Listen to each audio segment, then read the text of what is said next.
This is breaking. We have learned a summit will, in fact, take place between President Trump and Russian President Vladimir Putin. In the last hour, National Security Advisor John Bolton confirmed the upcoming meeting between the two nations' leaders and said both parties will make an official announcement on all of the details tomorrow. He didn't want to step on that announcement, but he confirmed the summit.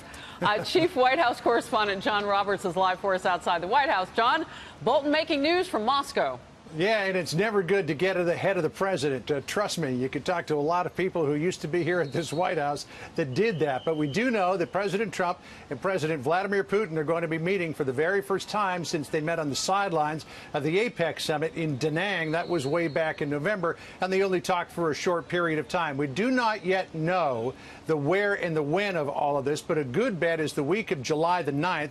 That's when the president is headed to the NATO conference in Belgium. He's also going to the UK to visit Theresa May, and there's a couple of days in there that the president could easily swing somewhere to meet with Vladimir Putin. A couple of locations that have been floated, Helsinki, Finland, or Vienna, Austria. If it is Vienna, that would be historically significant because it was back in June of 1961 that JFK met with Nikita Khrushchev during the height of the Cold War. The National Security Advisor John Bolton put together the deal for a summit and talks earlier today with Vladimir Putin and the Russian Foreign Minister, who you see just over his left shoulder there, Sergei Lavrov, and John Huntsman, our ambassador to Russia, right there. Listen to what John Bolton said earlier.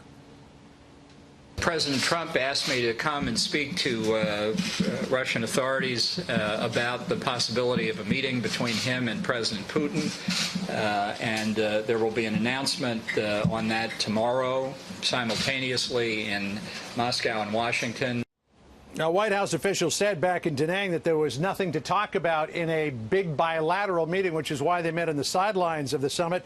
But there certainly is a lot to talk about now in a bilateral meeting. Russia's aggression into Crimea, other destabilizing moves, the nuclear arsenal. Bolton said he also expects the topic of Russian meddling in the 2016 election to come up. Listen here. The purpose today was not to reach any conclusions, but to help lay the basis for the conversation between the two presidents. I expect that between them they'll proceed along the issues that they regard as most important.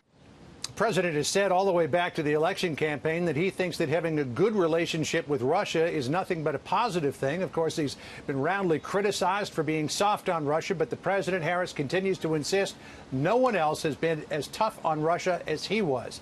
And if you look back historically, you know, there are people who are saying, well, the president shouldn't meet with Putin. Why is he meeting with Putin? Well, John Bolton said that a lot of our European allies have had meetings recently with Vladimir Putin. And if you have President Kennedy sitting down with Nikita Khrushchev yes, when you had hundreds of nuclear missiles pointed at each other, well, maybe talking is a good thing.